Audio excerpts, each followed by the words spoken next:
Dios bendiga el matrimonio, que la paz de Dios sea con todos nosotros.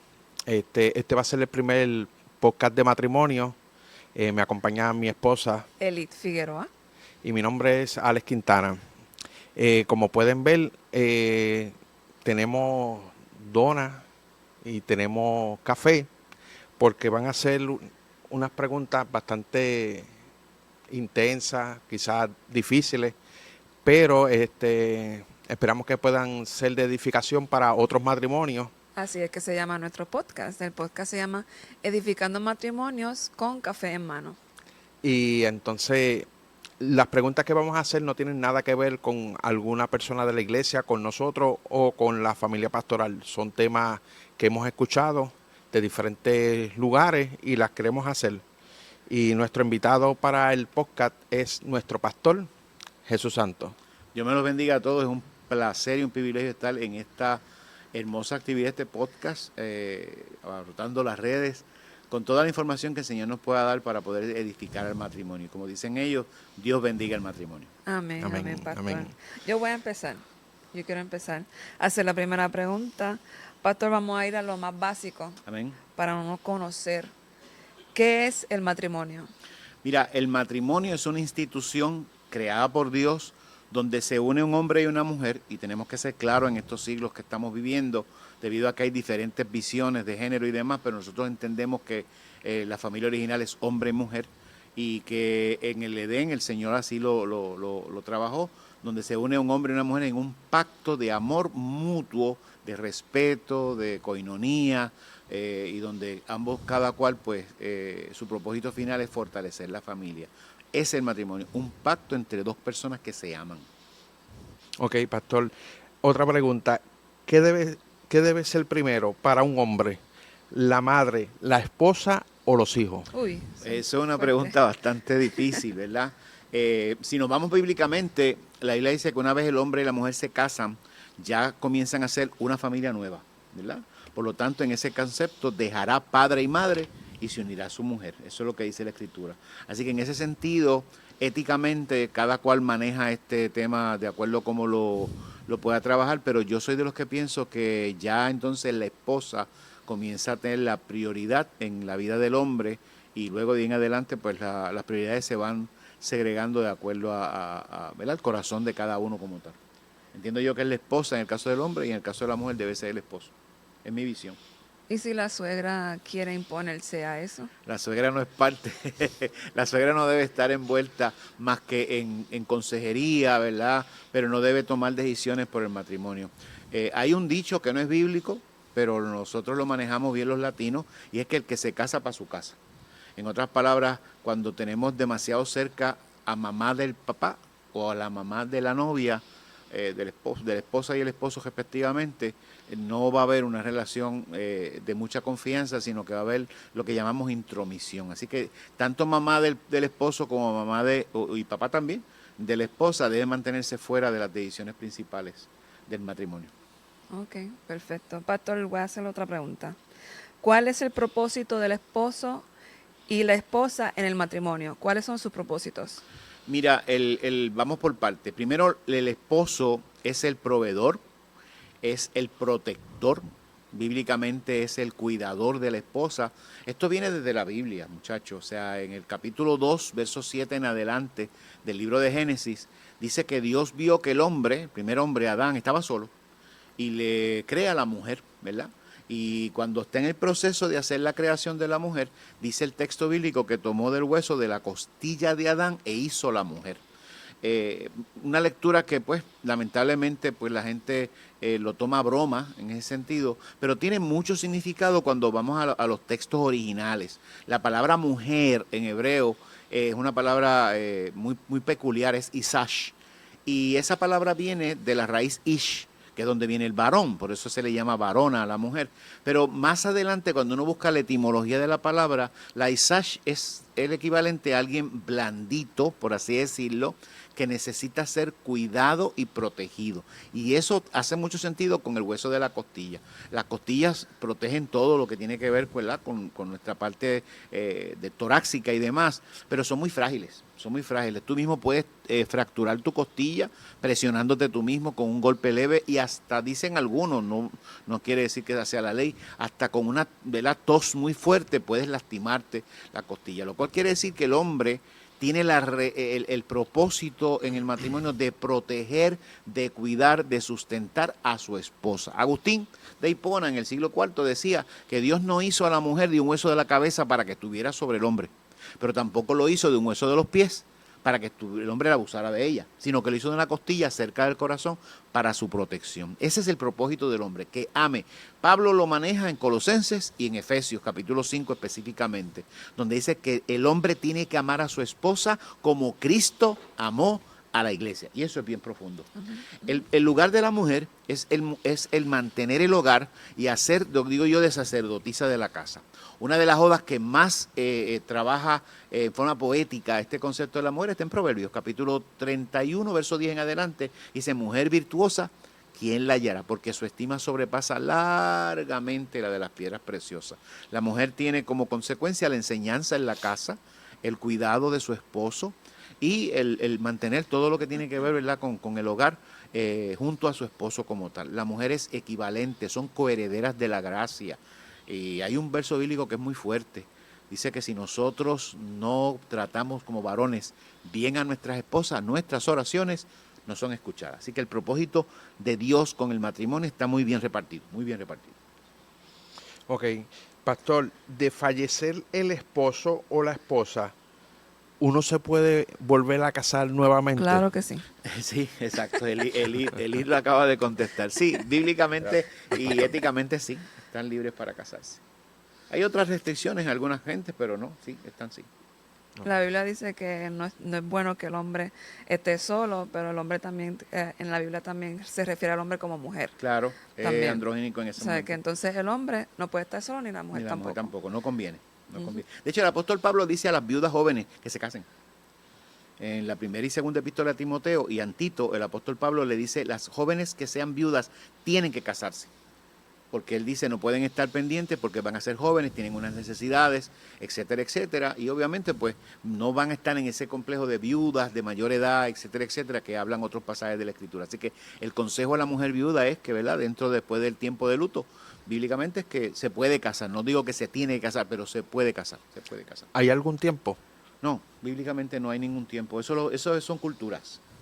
Por cultura. Los latinos hablan de un año, año y medio, 2 años. Los anglosajones a veces estamos hablando de 2 o 3 meses. Eso va a depender de la cultura como tal que se establezca en esa familia. Okay. Aquí Alejandro y yo a veces relajamos con eso y él me dice que yo rápido, meses, Se va a casar.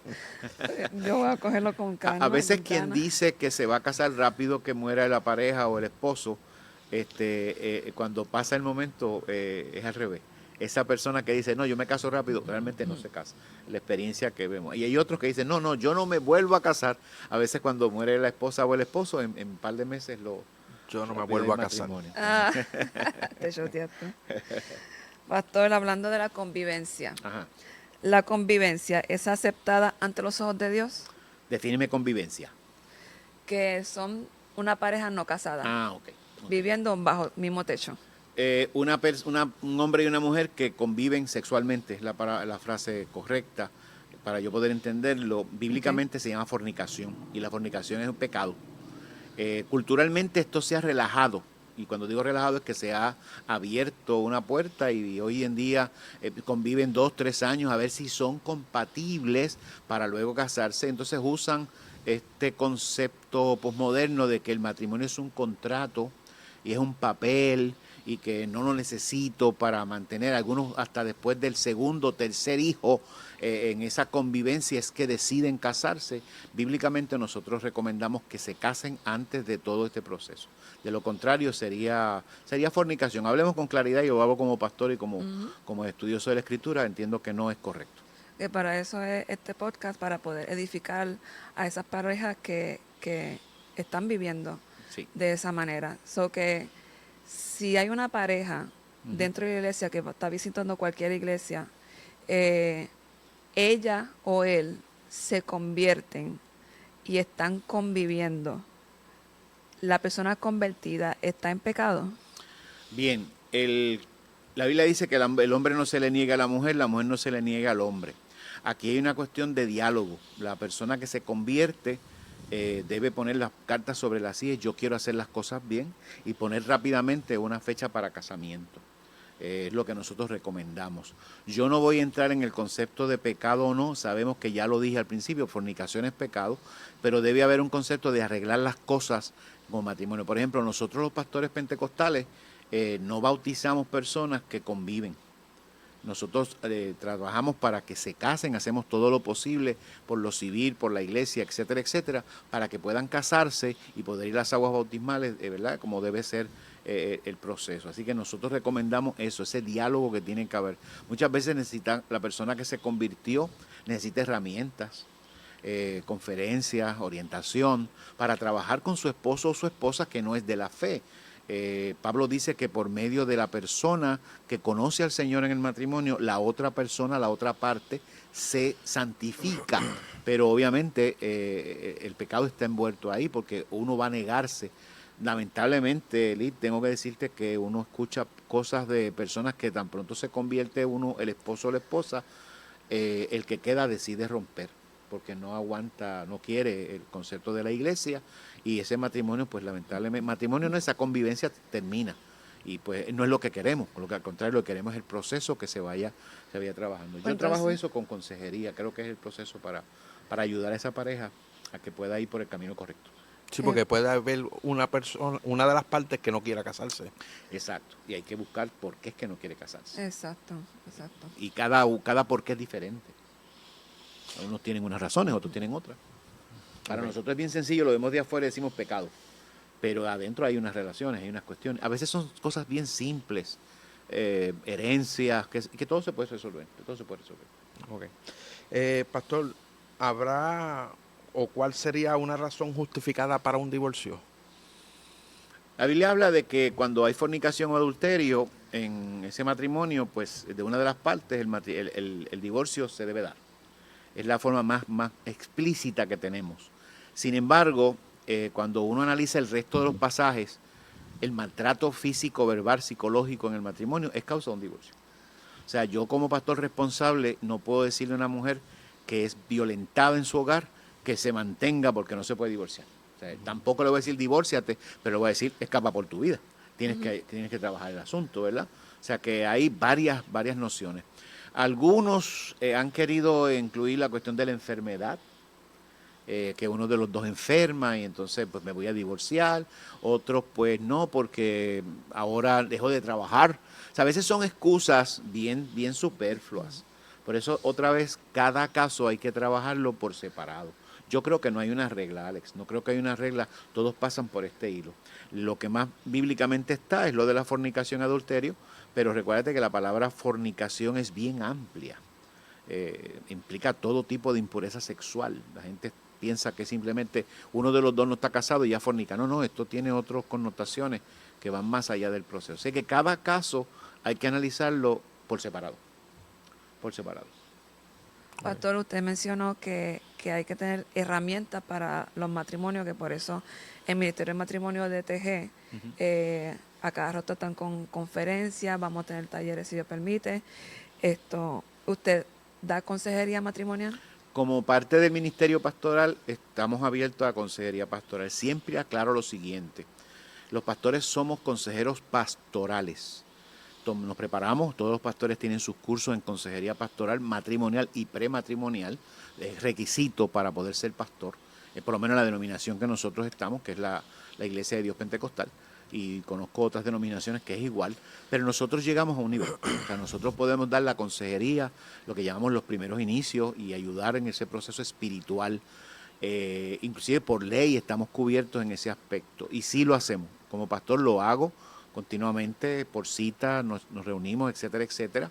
Pero siempre cuando llega un punto en que nosotros referimos entonces allá a consejeros matrimoniales ya profesionales, siempre nos tratamos de hacer dentro del área cristiana, para que, ¿verdad?, no haya malos entendidos, pero los pastores tenemos esa capacidad de poder ayudar a las personas, pero también tenemos límites. Siempre me gusta aclarar eso, porque hay parejas que llegan a la oficina pastoral, como dijo Alex, haciendo ese disclaimer, no es que me haya pasado, pero he escuchado por otros compañeros que piensan que por reunirse con el pastor todo se va a solucionar. Y no es necesariamente eso, ¿verdad? Yo la estrategia que siempre utilizo, me reúno primero con uno, luego con otro, luego con los dos, y luego vuelvo otra vez a separarlo.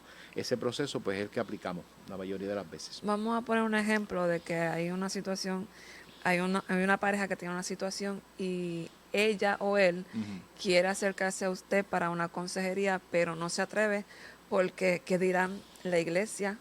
O no quiero que mi esposo o mi esposa me ven.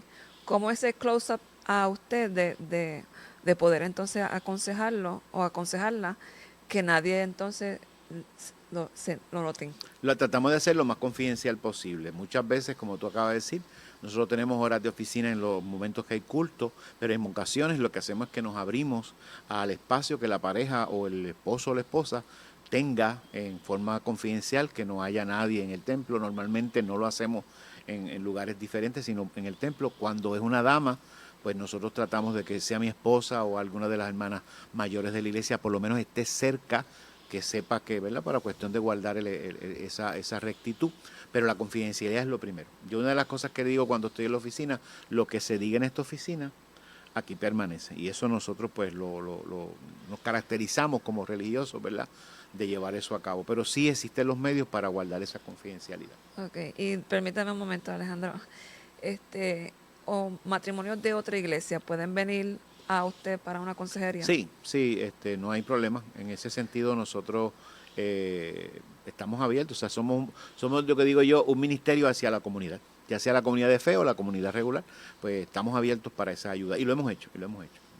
Vaya o no vaya a una iglesia. Sí, vaya o no vaya a Ok, una iglesia. perfecto. ¿Tiene algún costo? No.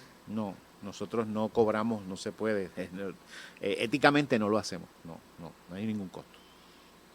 Ok, pastor, en un país patriarcal, ¿cómo el hombre puede lidiar cuando la esposa cobra más dinero que el esposo? Lo acabas de decir, es una cuestión patriarcal, chauvinista, machista, como le queramos decir. Es una cuestión de diálogo, por eso es tan importante el noviazgo. En el noviazgo esas cosas se tienen que aclarar. Lamentablemente en la cultura latinoamericana y anglosajona, el noviazgo se dedica a otras cosas. Es a lucirse, que soy bonito, soy bonita, y que tengo o no tengo, pero nunca se llegan a las cosas éticas. Y una de las cosas es esa: si uno se casa con una persona que ya ha desarrollado su nivel profesional y tiene un sueldo mucho mayor, en el caso de la mujer como tal, pues mira, esa es parte de lo que pasó. Es cuestión de dialogarlo y trabajarlo. Lamentablemente, pues a veces hay ese orgullo en el hombre que quiere ganar más, y algunos hasta insisten: si te casas conmigo, tienes que dejar de trabajar. Y ahí es que vienen entonces los problemas. Todo es el diálogo. En una consejería prematrimonial nosotros trabajamos ese aspecto, porque ellos tienen que estar conscientes. De hecho, hoy en día se da mucho, porque hay muchos jóvenes varones que consiguen un oficio, una carrera corta, y algunos le da muy bien, otros pues están quizás en algún empleo de poca remuneración, y ella ha seguido camino profesional, cobra mucho más, tiene una profesión, y entonces a veces vienen esos choques. Y en esa consejería prematrimonial nosotros trabajamos para que eso se sobreentienda y se pueda lidiar con eso. Pero se puede, claro que se puede. Hay testimonios de eso. Ok. Voy a hacer una pregunta. ¿El matrimonio puede tener su espacio personal? No puede, debe. Si por espacio personal te refieres a un espacio donde no interfieran ni los hijos, Sí, ni definitivo. la suegra, ¿No? ni los hermanos, etcétera, etcétera, sí. Y debe ser en frecuencia. Yo te diría Cuando una pareja tiene hijos, esos hijos vienen a ocupar un tiempo bien fuerte, ¿no? Pero debe haber un momento, que un fin de semana, una vez al mes, donde haya un tiempo particular para que esa pareja pueda disfrutar en la soledad, que no tenga nadie más cerca, ya sea que nos cuiden los niños en otro lugar, etcétera. Y quiero aclarar, la gente está equivocada, la gente piensa que es separar espacio solo para cuestiones sexuales. No, porque a veces lo que se necesita es sentarse a tomarse una taza de café juntos, o estar en el balcón, o salir a caminar por la acera, por hacer window shopping juntos, tomaditos de la mano. Eso es todo el espacio que ellos necesitan. Pero ¿qué es necesario? Es necesario, lo recomiendo, y creo que urgentemente los matrimonios deben promulgar eso en su relación, y debe hablarse. Debe hablarse. La esposa no debe tener miedo de decirle al esposo, necesito tiempo de calidad contigo. Y el esposo no debe tener miedo de decirle a la esposa, necesito tiempo de calidad contigo. Es Y la importante. pareja individual, pueden tener su espacio individual, personal. Ella para él... Por mira, ejemplo, quiero ir de shopping sin Alejandro. Ok. Sí, eso es, yo creo que sí.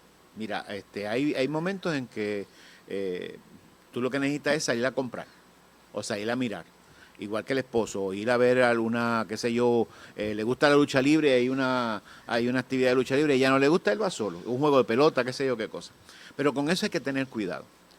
Hay que tener cuidado porque ya no somos separados, ya no somos personas que podemos decir yo soy solo y gobierno mi vida. No, porque somos como la Tierra y la Luna, están juntas y una gira sobre la otra. Donde se mueva la Tierra, se mueve la Luna. Donde está la Luna, está la Tierra. O sea, este es parte de ese magnetismo y gravitacional que está ahí, y la pareja tiene que mantenerlo. No lo va a mantener nadie, solo es ellos. El espacio se puede hacer, el tiempo solo, por ejemplo, la esposa le encanta salir a dar una vuelta para el centro comercial.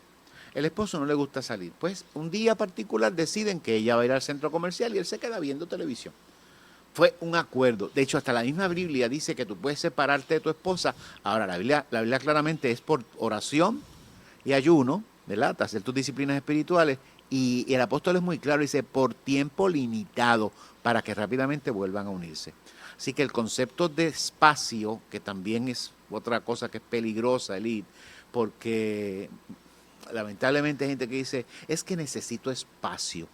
Normalmente el espacio a veces tiene nombre. Okay. Y a veces el espacio, yo soy científico y aprendí de muy joven que no existe tal cosa como un espacio total. Teóricamente sí, pero en la práctica no existe el espacio. El espacio algo lo llena. Y cuando una persona pide espacio, yo necesito mi espacio, realmente lo que te está diciendo entre líneas es, no me estás dedicando el tiempo que yo requiero. Y no te lo estoy diciendo, simplemente estoy diciendo, necesito mi espacio para de alguna manera te des cuenta por ti mismo que realmente lo que necesito es que te des cuenta que yo estoy aquí. Son los lenguajes que no tienen palabras, tienen acciones. Y eso es lo que tenemos que tener cuidado. Es un detallito que hay que cuidar. Okay. Pastor, hemos sabido, o quizás tenga algún familiar lo ha escuchado, de matrimonios mayores de edad que duermen en cuartos separados, en habitaciones separadas. ¿Eso está bien? ¿Eso no debe ser? Mira, bíblicamente las parejas tenían relación y dormían juntos hasta que uno de los dos moría. Lamentablemente las culturas nos han enseñado que tan pronto uno de los dos, normalmente le pasan el varón, las funciones sexuales ya no son como eran antes, prefieren separarse en cama y hasta en habitaciones, como tú acabas de decir. Mi experiencia en el estudio de los casos que he visto es que en las nuevas generaciones eso no está pasando, pero sí se mantienen generaciones previas, inclusive a mi generación. Yo soy boomer, ¿verdad? Aunque soy fronterizo con la X, pero generaciones anteriores a la boomer se da mucho, por razones de salud, por razones de incompatibilidad de situaciones particulares, y eso lo que hace es que va agravando y separando el matrimonio. No es aconsejable, desde mi perspectiva como consejero pastoral, no es aconsejable, pero es muy difícil, jóvenes, arreglar esa relación una vez está ocurriendo. hay que comenzar a trabajarla antes de que ocurra. Y eso se trabaja durante el tiempo del matrimonio. Yo creo que no debería ser. O sea que si ronca, tienes que aguantar los ronquidos. Hay manera. ¿El amor envejece? No, yo creo que no. De hecho, la Biblia dice que el amor siempre permanece. El amor no puede cambiar. Lo que cambian son nuestras actitudes. A veces nos enfriamos en nuestra manera de hablar, a veces nos enfriamos en nuestros cariñitos, a veces nos enfriamos en nuestra galantería. Dejamos ese proceso de galante, de ser, como digo yo, conquistador a la doña, a la muchacha, a la señora, a la esposa, como usted le quiera llamar, y nos convertimos como ya lo tengo todo, ya no tengo que decir, abrir la puerta, decirle cosas bonitas, y la esposa tiene que también aprender a recibir lo que el esposo le diga, porque muchas veces la esposa le dice, y parece broma, pero es correcto, a veces la esposa le dice, ¿cómo me veo? Y él responde, te ves un poquito llenita, le está diciendo la verdad, quizá no se lo dijo con la dulzura, y ella lo toma como un insulto. Entonces ahí viene el diálogo, mira, vamos a trabajar de esta manera, etcétera, etcétera. El tiempo que se va trabajando en el matrimonio va dándonos experiencia. Se supone que se utilice para conocer a tu esposo o a tu esposa. Lamentablemente hoy en día, al ser el tiempo en que vivimos, no usamos eso y a veces hasta son nuestros hijos los que nos tienen que decir cómo es mamá y cómo es papá, porque nosotros como esposos no lo sabemos. Algo pasó y eso es lo que yo creo que sí cambia, ahí cambia y con eso hay que trabajar. Para eso tú lo dijiste ahorita, están los talleres, están las conferencias, están las por escapaditas. eso que quiero que ¿verdad? vengan y confirmen. Confirme, por favor. Pastor, ¿las finanzas o las cuentas de banco deben de siempre ser juntas o pueden ser separadas? Las planillas se llenan juntos, se llenan separados, aunque estén casados. Eso es un tema que cada matrimonio debe discutir. Yo pienso que una vez uno casado, la mejor manera, y esto lo han dicho expertos en finanzas, debe ser lo que se llama en Puerto Rico un solo pote. Se trabajan las cuentas personales, por ejemplo, lo que son las rentas, lo que son los gastos operacionales de las dos entradas, y siempre debe haber un espacio para cada cual. O sea, cada cual debe tener para comprar sus cositas, inclusive para comprarle a la otra persona sin que la otra persona sepa. Se da cuenta. Las planillas es un problema, Alex, que realmente sale del concepto matrimonial y entra en el concepto de planificación.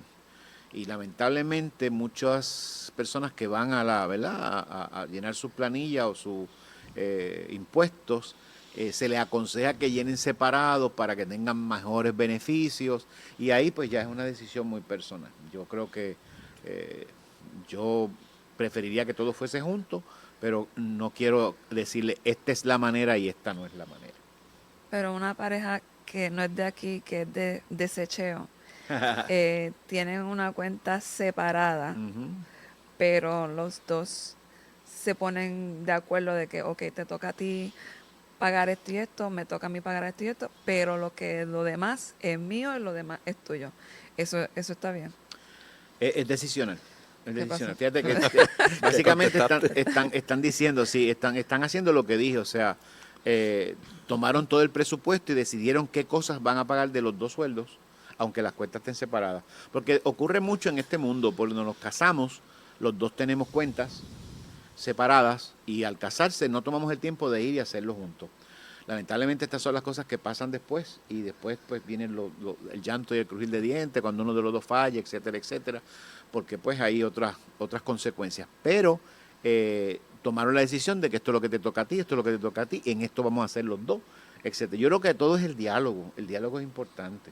Soy creyente del solo pote, o sea, todo está ahí, y ahí sacamos y cada cual lo maneja porque eventualmente para eso se trabaja. ¿Okay? He oído parejas que no, el sueldo lo compartimos, pero los bonos son míos.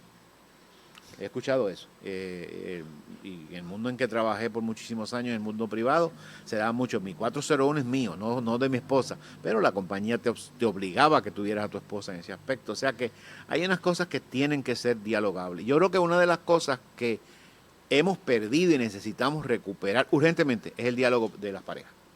El diálogo. Tiene que haber diálogo, porque es la única manera de entendernos. No podemos dar nada por sobreentendido. No es que a ella le gusta, ¿no? Y si no le gusta realmente, y lo está haciendo porque te quiere agradar, pero realmente no le gusta.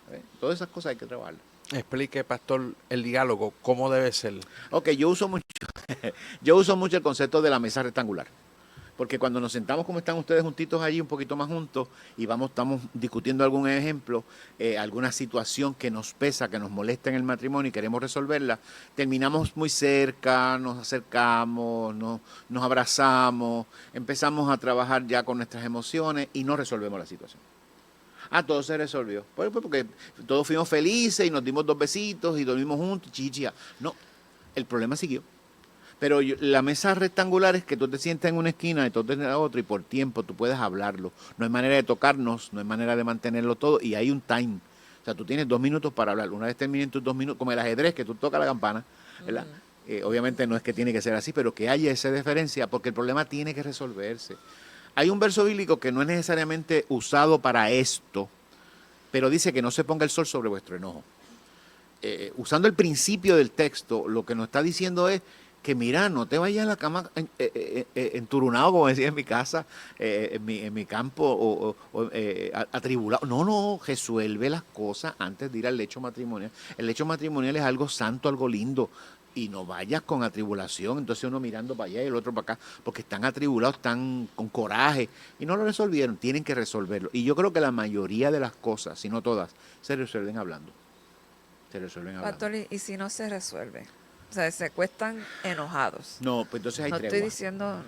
No sabemos, el disclaimer Aquí está no bien. es. Sí, Yo creo, Eli, que Sí. tiene que haber tregua. Ok, mira, no lo vamos a estar resolviendo, pero vamos a hacer una cosa. Y ahí pues nos damos la mano, nos damos el besito de buenas noches y mañana seguimos. Es como la televisión, cuando las series tienen un punto bien culminante, no se resolvió la serie, pero que sale un cintillo que dice, esta historia continuará. Al otro día lo retomamos, tenemos mente más fresca, quizás necesitamos la intervención de un consejero, ¿por qué no? Quizás tenemos que recapitular. Y tienes toda la razón, no todo se resuelve en una tarde, porque a veces son acumulados. Pero sí, hay solución. A veces de instantáneo, a veces un poco más temporal. Eso se llama madurez. Cuando el matrimonio es maduro, espiritual y emocionalmente, pueden llegar a esas Y conclusiones. si no se resuelve, pastor, del todo y Cristo viene. Yo te voy a decir, como me decían a mí cuando yo trabajaba estas cosas, decía, el león tuyo trepa posta y brinca cerca. Sí, si viene el Señor en el momento, pues tienes una situación porque... ¿Cómo puedes tú orar enojado con tu hermano? Los Dice dos el se corito. quedan. Los dos se quedan. Puede La estar enojado. misericordia de Mira, Dios. una cosa, ahora que traen el punto, una cosa es diferir. No estamos enojados, diferimos. Fine. Otra cosa es estar enojados, con coraje. Eso hay que resolverlo, hacer lo posible por resolverlo.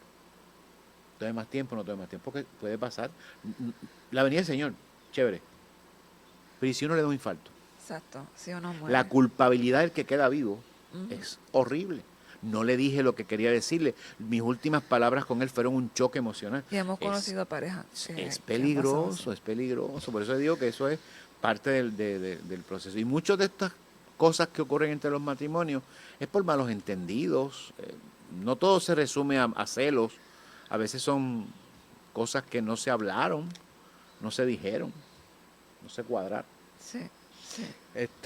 Pastor, el noviazgo, ¿cuánto tiempo debe ser un noviazgo? La duración La duración. va a depender. Yo creo que en un noviazgo primerizo, como digo yo, de un chamaquito, de una muchacha, de un joven de unos 16, 17 años, porque previo a eso no son noviazgos, son amiguitos y otras cosas. Yo tengo una visión un poco distinta a la que está hoy en día. Ya cuando tú estás un poco más maduro, 18, 19 años, ya entonces empiezas a pensar en noviazgo. Puede ser de 1 año, 2 años. Mi noviazgo fue de 5 años y medio. Y éramos jóvenes, pero era porque uno estudiaba en un lado, otro estudiaba en otro, no nos veíamos más que fines de semana. Y eso es parte de mi testimonio. Cuando son adultos, y cuando digo adultos ya que pasan de los 30, debe ser lo más corto posible.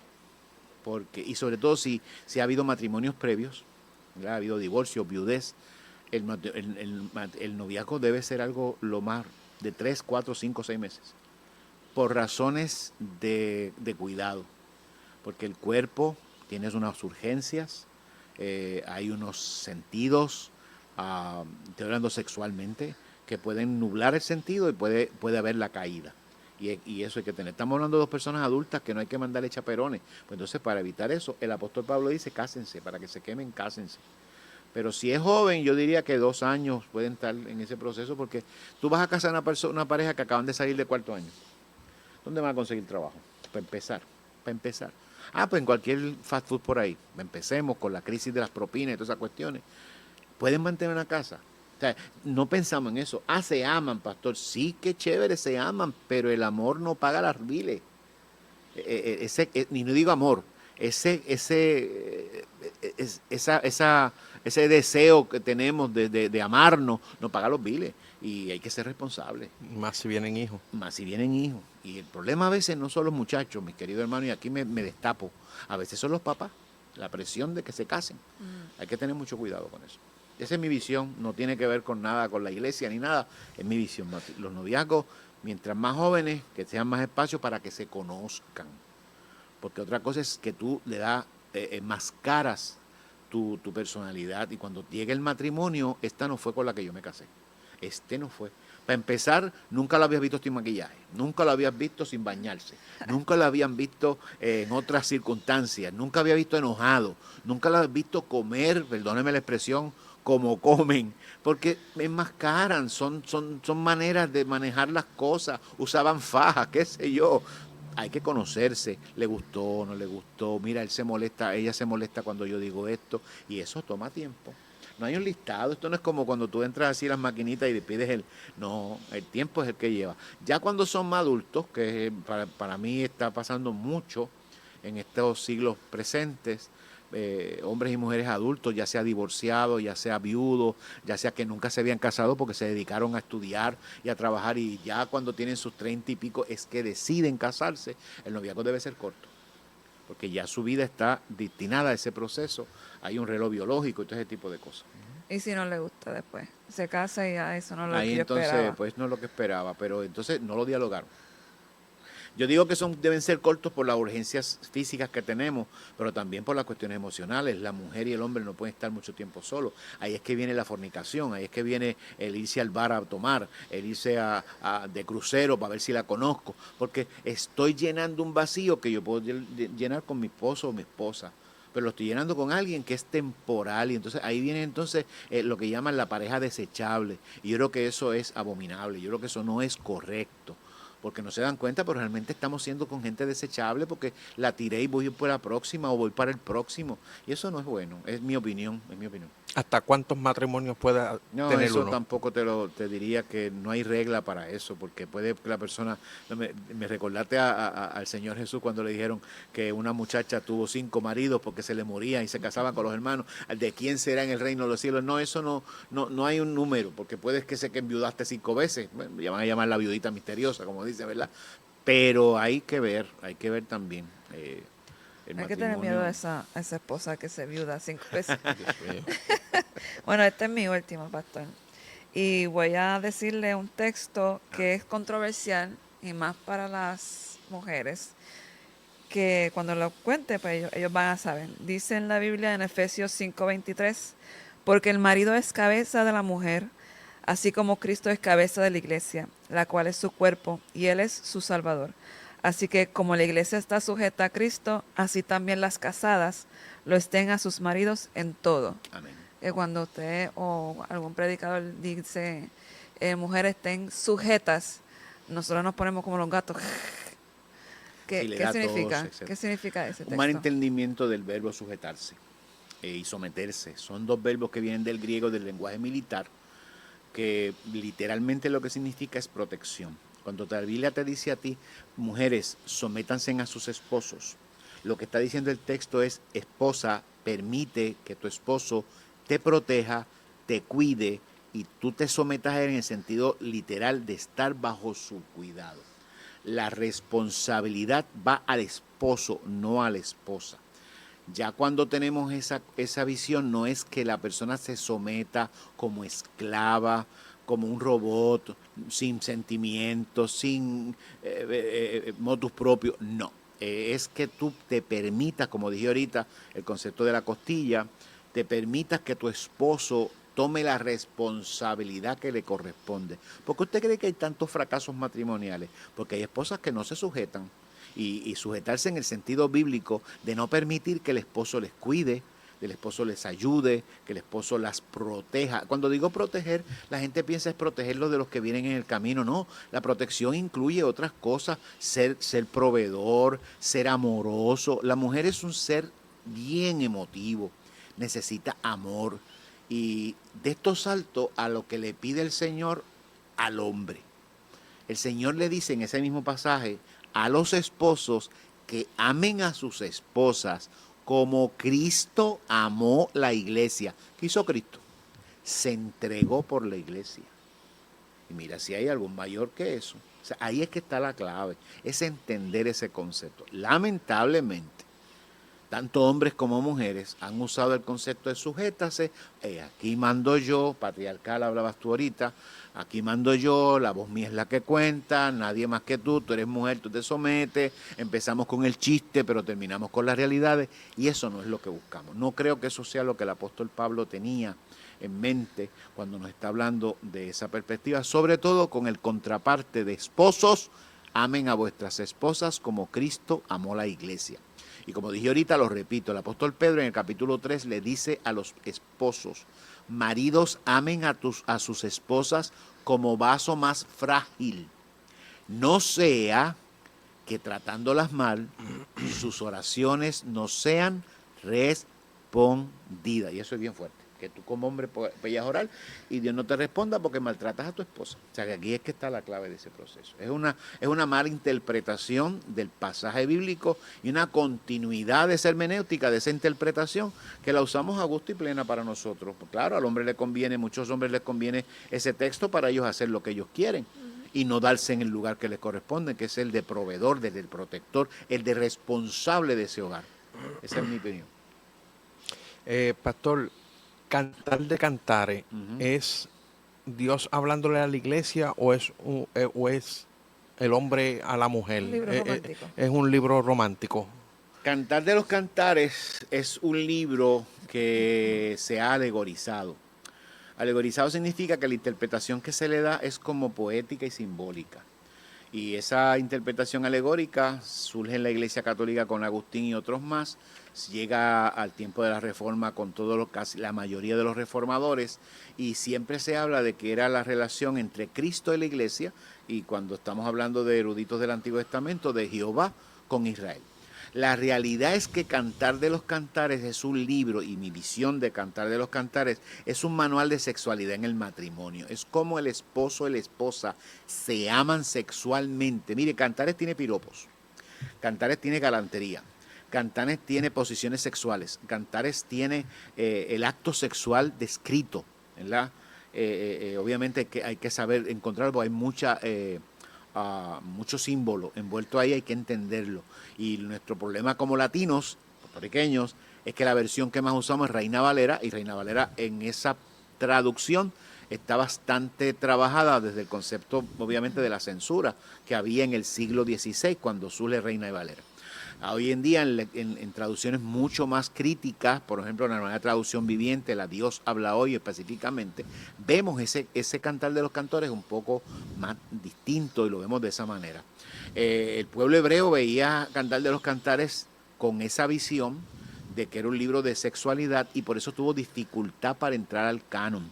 Eventualmente entra al canon porque era un libro que habla del Señor, no se aparece el nombre de Jehová ni el nombre de Dios en el libro, pero ese es un libro que habla del amor sexual entre el esposo y la esposa. Pero hoy en día, debido quizás al pachó de muchos predicadores que no quieren trabajar esto, pues no lo manejan de esa manera y seguimos alegorizando. Y personalmente creo que es un error hacerlo de esa manera. Pastor, mi última pregunta, quizá la más difícil. ¿Cómo estaba el café de Lee? Muy bueno, muy bueno. No lo vieron que lo tomé, pero lo tomé. Está la donita ahí para después. Sí. Muy rico. Gracias, Pastor. Gracias por este ratito. Y le decimos que confirmen para ahora, el 2 de mayo, conferencia de matrimonio aquí en la iglesia Turabo Garden. Somos TG. Dios bendiga el matrimonio. Y hasta con el tema. y el Mano a tema- mano, no anda sola. Con Mano a mano. nuestro recurso, el pastor Gilberto Ramos. Amén. Y aquí a la orden, cualquier otra preguntita nos puede decir anónimamente o lo puede escribir en el chat. Y será hasta la próxima, pastor. Nos Gracias, veremos en la pastor. próxima y gracias por tenerme aquí en este momento. Gracias, Amén. pastor. Dios le Que Dios le bendiga. Para bendiga. confirmar al 787-983-3090. Confirmen, por favor. Gracias. Gracias. Dios le bendiga.